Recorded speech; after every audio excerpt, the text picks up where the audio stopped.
Hey gamers, how's it going? Daybreaker Rein here, coming at you through your video scope, and today we're going to talk about some FGC stuff. Finally, I actually have something about the FGC I want to talk about, having been a part of the local FGC for about 2-3 years now, going on about. God, it's been a really long time, but aside from that, before we get into the nitty-gritty of everything that I wanted to talk about in today's video, I just wanted to give you guys a very quick update.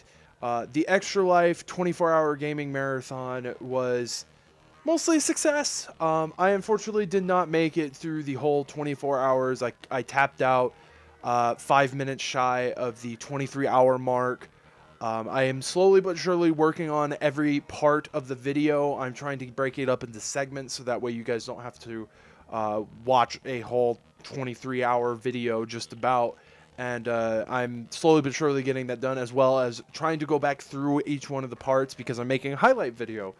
One of the very first times I've ever done something like that for a stream, but I figured it's such it's basically such a special event is what I'm trying to say. So I wanted to go ahead and make a highlight video for that. So I hope you guys are on the lookout for all the parts of that coming here very soon. But for the time being, let's do some ranting.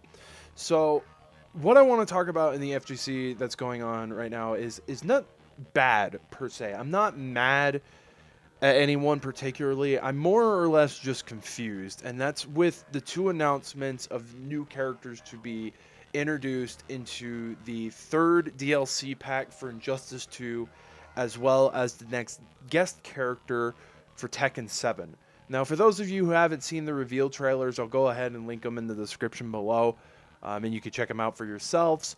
They are neat, I guess. I'm kind of indifferent about it, but the thing I want to talk about is the guest characters in question. So for Injustice 2, we were treated with the reveal trailer of the Teenage Mutant Ninja Turtles being added to Injustice 2's roster via the next DLC pack. And with Tekken 7, we were introduced to Noctis from Final Fantasy 15 being added to the game. So I want to talk more about Tekken 7 than I really do Injustice 2. I can't really speak on Injustice 2's behalf because I don't play it. I have played some of it. I know that there are people who enjoy it, and more power to you if you do. I'm just kind of one of those people that I expected more DC characters. Like, I felt with as expansive as the comics are for the DC universe, that there would be more characters who are notable that they can add in besides having to shoehorn in guest characters, because from what I could gather on the community's stance on it is that people are very upset that it's the Teenage Mutant Ninja Turtles and not Spawn. I guess there was a lot of people kind of pushing for Spawn, and really much that was the community outcry, is that they wanted Spawn in Injustice 2. And we'll get more into that here in a bit, because that kind of covers a broader subject that I wanted to talk about in this video specifically. But I'm kind of indifferent. I like the Teenage Mutant Ninja Turtles. I just don't really feel that they belong in an Injustice game, if that makes sense. Like, I get it that they're comic book characters, so they do have an origin and a reason to be in a comic book based fighting game. But I just personally, I'm indifferent about it. Like I said, I don't have any sort of like gripe with the fact that it is the Turtles. I'm just more confused by it than anything else. So there are going to be people who like it, and there are going to be people who don't. And that's kind of where I'm at with this subject matter as a whole, is that it's going to be kind of split. Probably 50-50. You know, there's going to be people in the community who are, hyped for it and are excited for it, and then there's going to be other people in the community who are pissed and disgruntled about it. And I'm kind of in the middle because I don't play Injustice 2, so I don't really have any sort of like want of characters. Me personally, I would just like to see more DC characters, even if they're characters that I'm not even remotely familiar with, like the two DC characters that they're adding in this next pack, like Enchantress and the Atom, I believe, are the two characters that are being added. And I really don't have any know-how of them. From what I've come to understand, the Enchantress was in Suicide Squad and was like the main villain. I haven't watched Suicide Squad. Sue me. But so yeah, let's talk more about the Tekken 7 side of things. So This is another instance where the community was actually pushing for a specific character, and they were wanting uh, Kazuma Kiryu from the Yakuza series. They were kind of vocally asking for Kazuma to be a playable character, and it makes sense. It really does, because Tekken 7 is a unique specimen, because thus far we've had Akuma from Street Fighter, and we've had Geese Howard from the King of Fighters series as guest characters in Tekken 7. So you have to kind of think about it, because I kind of view Street Fighter and King of Fighters as the two giants, more or less. They're the two, like, big fighting game competitors. Like, they're the big ones, right? You know, I would say Tekken is up there, is probably alongside them. They're the big three. I would say Tekken, Street Fighter, and King of Fighters are the big three. And so it's kind of crazy to think that the two big juggernauts, Street Fighter and King of Fighters, had characters integrated into the Tekken 7 universe and lore.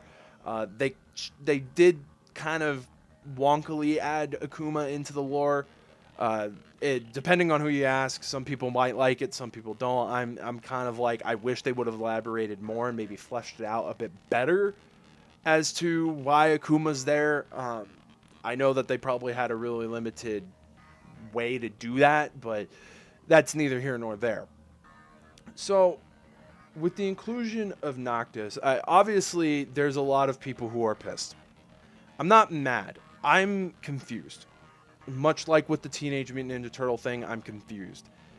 And because there was just this big community outcry. They wanted a character from the Yakuza series, were very vocal about said character, much like in this scenario with the characters, like the community, the community wanting Spawn in Injustice 2.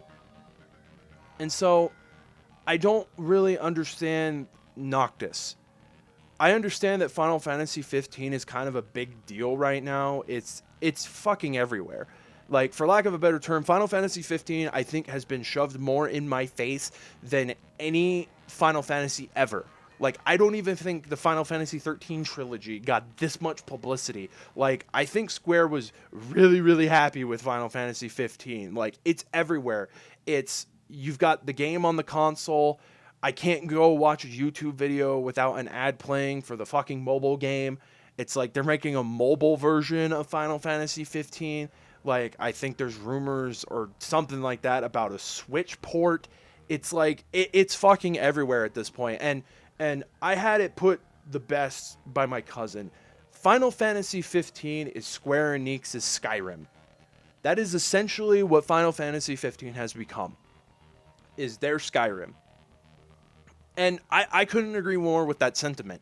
So I understand the relevancy and the popularity aspect. But from being a fan of the Final Fantasy series as a whole, I know, and I think a lot of other Final Fantasy fans know, there's a couple things going wrong here. So first off, Noctis is in the new Dissidia.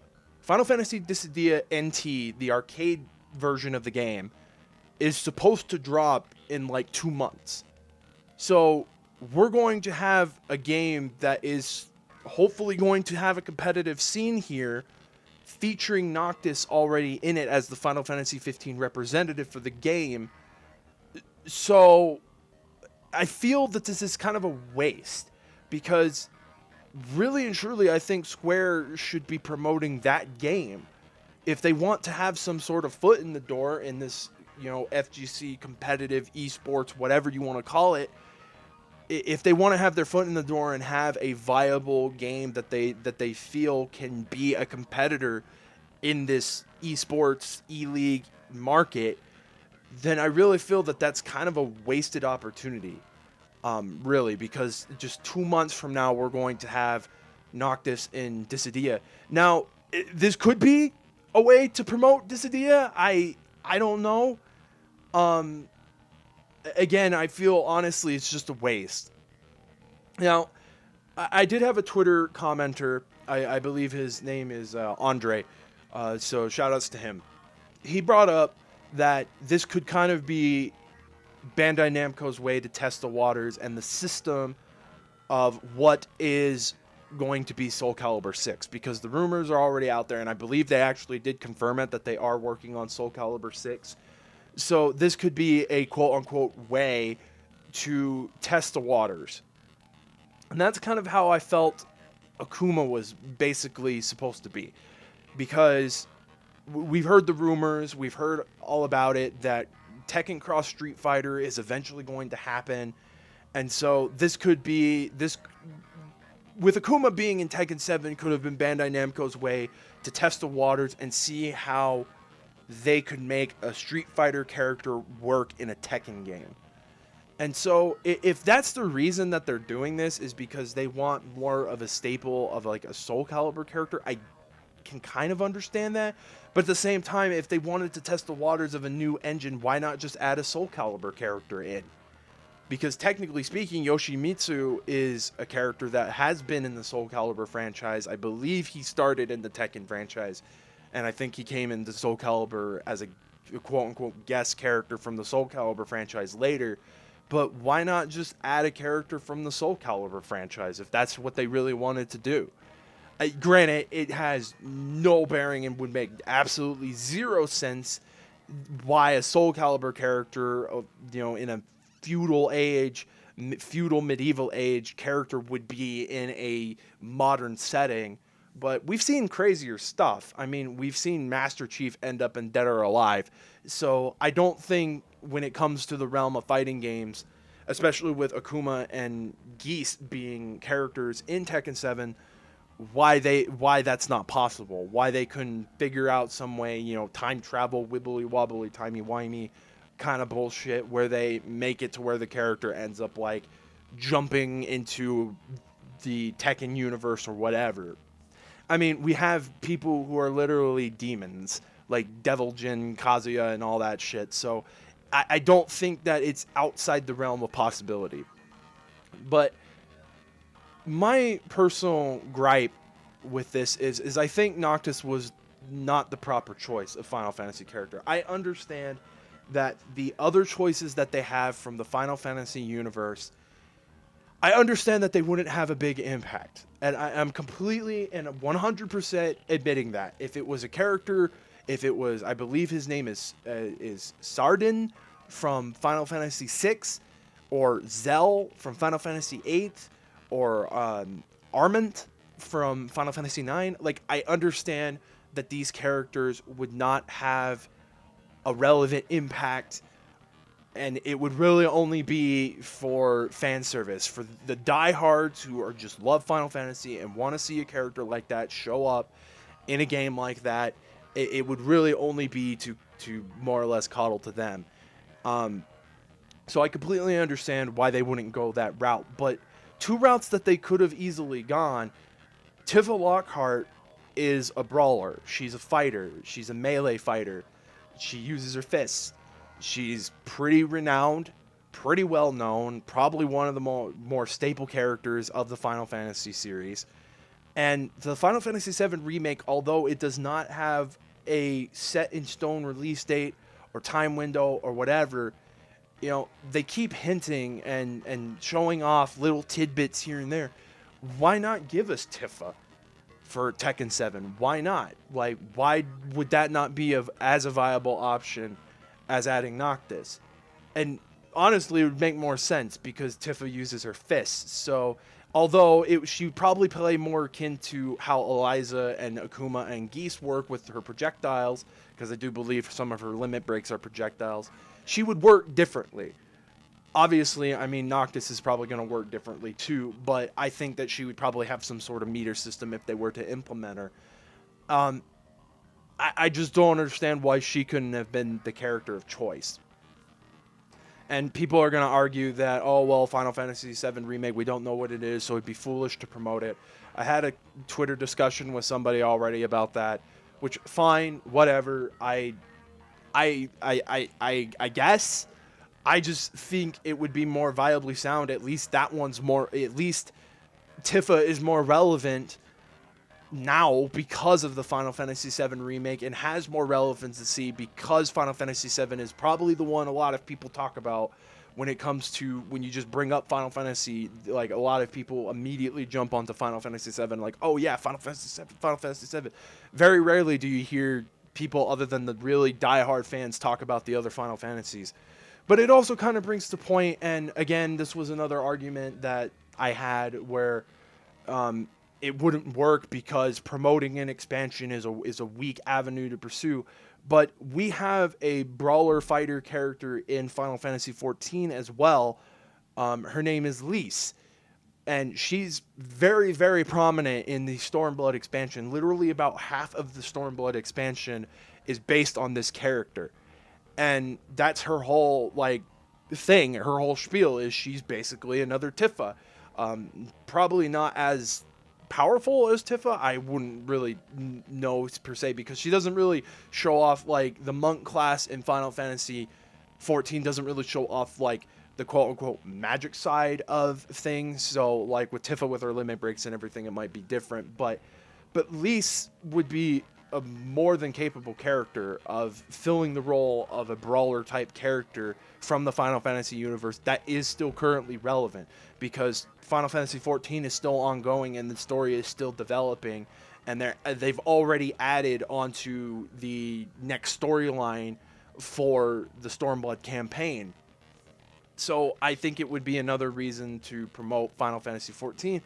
And really and truly, too, because in Dissidia, we are getting a Final Fantasy XIV represented with Y'shtola, although I don't think Y'shtola is the proper choice for that either. But we're already getting a Final Fantasy XIV character in Dissidia, so why not give us another Final Fantasy XIV character in Tekken? I mean, I'm kind of hoping that there is DLC packs for Dissidia, but that's another story for another day. So, I don't know. I just think that there were options there.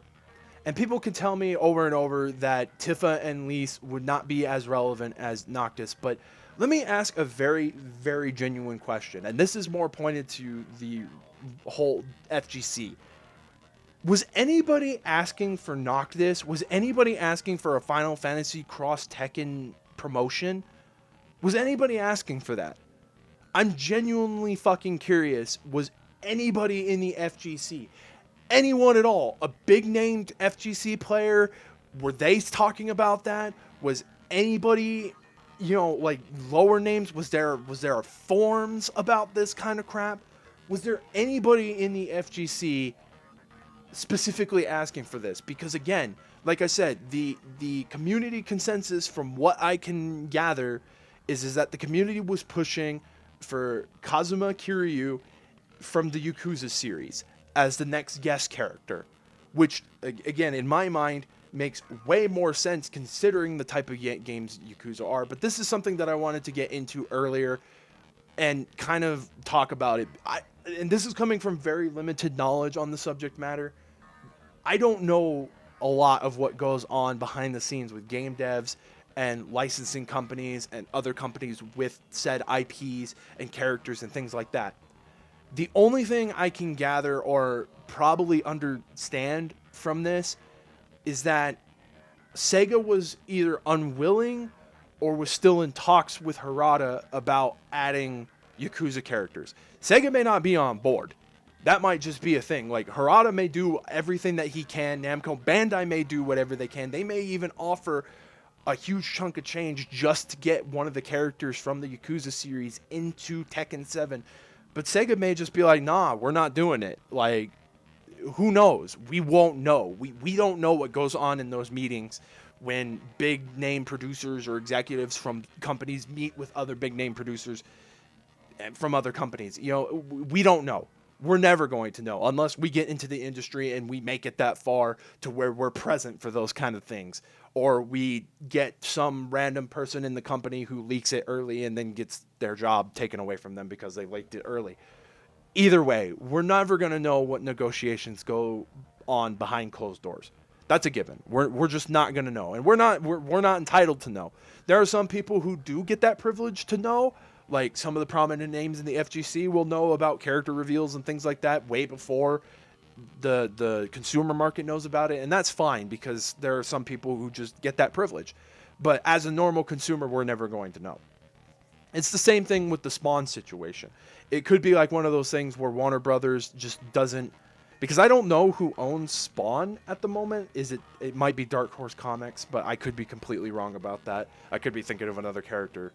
But it might have been just easier in the sense to convince the holders of the TMNT IP to add the Teenage Mutant Ninja Turtles into the game as opposed to getting Spawn. It could just been more financially sound. It could have been that getting the rights to do so with Spawn is still in the works. They're still negotiating. We don't know, but that's the only thing and only conclusion I can really draw from this is that we as consumers won't know, but I do believe that it's probably one of those situations where negotiations are either still being made or they haven't been done, or they just, they just can't come to a agreement on anything. So I don't know. That's just my 2 cents. So I'm going to go ahead and end it off here because I've been talking way longer than I usually do for these type of videos. But I hope you guys all enjoyed and gave it a thorough listen. So let me know what you guys think in the comments below. What's your opinion on the Ninja Turtles being in Injustice 2? Are you excited? Are you not? Are you indifferent? Let me know. Same thing with Noctis in Tekken 7. I'm not saying anybody's wrong to be hyped for these characters. Don't get me wrong. I'm not mad. I'm not upset. I'm not dropping Tekken 7 just because there's a character in the game that I don't care for. I don't have to buy him. I don't have to buy him at all. I don't have to, I can vote with my wallet. I really can. I voted with my wallet when I bought the game, but I don't have to buy the DLC if I don't want to. I'll go spend that money and buy Geese instead. But, I'm not going to drop Tekken 7. I still enjoy Tekken 7. I think it's a solid fighter for what it is, and I have fun with it. And just because there's a character in the game that I don't necessarily care for or agree with the fact that they're in the game, I'm not going to drop it just because of that. I really think that's a silly notion. If anybody's really considering dropping games just because a character that they don't like is in the game as DLC, don't fucking do that. That's really, really dumb. That sounds so silly. Why would you drop something you enjoy playing because a character that you don't like is in the game, but you don't have to play that character? It's kind of like Street Fighter V. There's characters I don't like in Street Fighter V. I'll still play Street Fighter V though. I just think it's silly. So I really hope that people aren't genuinely serious, because I think there were some talks amongst people that I saw that some people were saying that they would drop Tekken, or and some people I saw say that they were interested in Tekken now because of Noctis being a playable character, and that's fine too. Like, I'm not mad. I'm not mad at all. Like, I just really confused, if anything. Like, I think that there just could have been better choices out there. I hope that the negotiations or whatever, I hope Harada can make it happen with Sega, that they let Yakuza characters be in Tekken. I think that would be great. It's kind of the same thing with Spawn. I hope Spawn shows up in Injustice 2. That'd be freaking awesome. Like, who wouldn't want to have Spawn in Injustice 2? But, I mean, we got him in fucking Soul Calibur 2, for Christ's sake. So, I don't see why we couldn't get him in Injustice 2. But anyways, before I keep going on, I'm sorry. Let me know what you guys think. I am more than open to have discussions. I'm trying not to argue the situation. I'm just really just trying to get what I feel out there more than anything. If you disagree with me, feel free to leave a dislike. Feel free to tell me so in the comments below. Leave a like if you like what you heard and you enjoyed and you listened to me all the way through. And I really do appreciate it if you gave this video a complete listen. And so that's going to be it for me. So as always, let's have the outro take us out.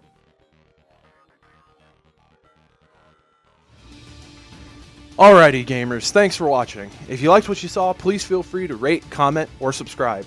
And if you want to check out any more of my content, please feel free to follow the links on the screen or check out any of the links in the description below. And as always gamers, this has been Daybreaker Rein, and I will catch you all in the next one. Take it easy everybody.